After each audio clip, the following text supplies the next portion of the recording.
साथियों नमस्कार। मैं फिर आपके सामने हाज़िर हूँ भाजपा की नीतियों को लेकर।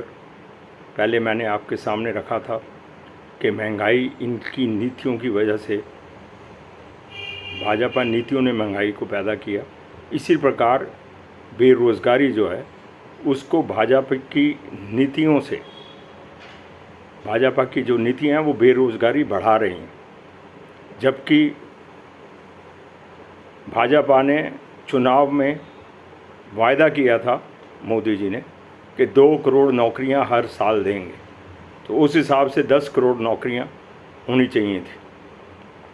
अब भाजपा की नीतियां किस प्रकार से बेरोज़गारी पैदा कर रही हैं वो मैं आपके सामने रख रहा हूं।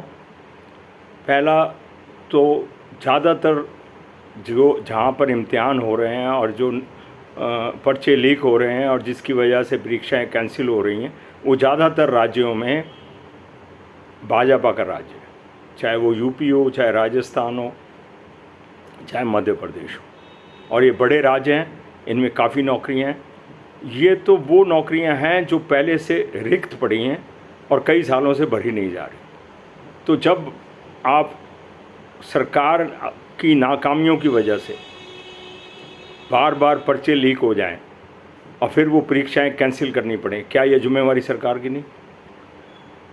और फिर जब वो लीक हो जाते हैं, कई कई वर्ष तक परीक्षाएं नहीं होती, और परीक्षाएं हो जाएं तो कई कई वर्ष रिज़ल्ट नहीं आता। उसका नतीजा ये होता है जो हर साल वैकेंसियां फिल होनी हैं वो कई कई साल तक फिल नहीं हो रही। ये तो पुरानी वैकेंसियां जो पुरानी सरकारों ने नीतियों में बना रखी हैं। भाजपा सरकारों की ये विफलता है कि वो सुचारू रूप से संचालित कर इन नौकरियों को भर नहीं पा रहे और रोज़गार नौजवानों को नहीं दे पा रहे। कई ऐसी जगहें हैं जहाँ परीक्षाएं हो गई 2-2, 3-3 साल तक रिज़ल्ट ही नहीं आता है। वो जो हमारे उम्मीदवार हैं बेचारे नौजवान बच्चे, वो इस प्रतीक्षा में कि हमारी यहाँ सिलेक्शन हो गई है, कहीं और भी अपना कैरियर नहीं बना सकते। और कई बार तो उनकी इतनी देर हो जाती है कि वो वैकेंसी फिल ही नहीं होती, उनको कुल मिला के नौकरी नहीं मिलती 3-3 साल इंतज़ार करने के बाद भी और इम्तिहान में पास होने के बाद भी। तो साथियों, ये पूरी तरह से भारत केंद्रीय सरकार और भाजपा की राज्य सरकारों की विफलता है कि वो सुचारू रूप से नौकरी की परीक्षाओं को नहीं करा पा रहे और नौकरियों को नहीं भर पा रहे। दूसरी वजह है जो अभी सब जगह पर है, अग्निवीर जो योजना लाए हैं, जिसमें अगर 100 बच्चों को इन्होंने सेलेक्ट किया है, उसमें से 25 को ही आगे परमानेंट नौकरी मिलेगी, 75 को 4 साल बाद बर्खास्त कर दिया जाएगा। अब वो बच्चे जो हैं वो जब बाहर निकलेंगे वो फिर बेरोज़गार हो जाएंगे, फिर वो दोबारा से रोज़गार ढूंढें या अपने आप को नई स्किल्स में डेवलप करें। तो ये सरकार की नई नीतियों के कारण ऐसा हो रहा है। तो बेरोज़गारी सरकार पैदा कर रही है। तीसरी बेरोज़गारी जो सबसे बड़ा सेक्टर है वो है गृह उद्योग, घरेलू उद्योग, MSME। GST आने के बाद बहुत सारे घरेलू उद्योग बंद हो गए। उसकी वजह है कि GST वो नंबर लेकर GST के बिल बड़ी कंपनियों को नहीं दे पाते या निर्यातकों को नहीं दे पाते, जिसकी वजह से उनको वो अपना माल उनको नहीं बेच सकते।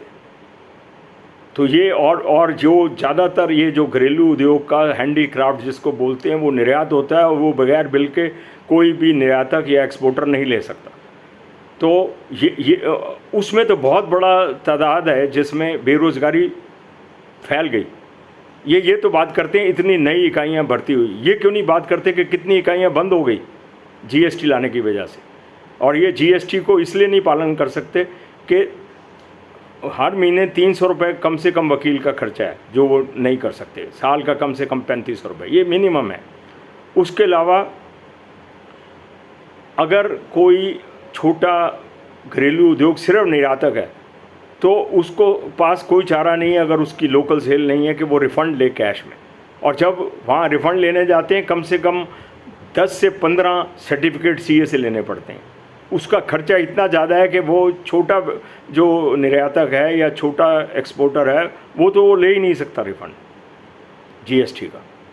तो ये सब चीज़ें सरकार की नीतियों से बेरोज़गार पैदा कर रही हैं। इसका फैसला भी आप कर सकते हो, आप इसका आंकन कर सकते हो।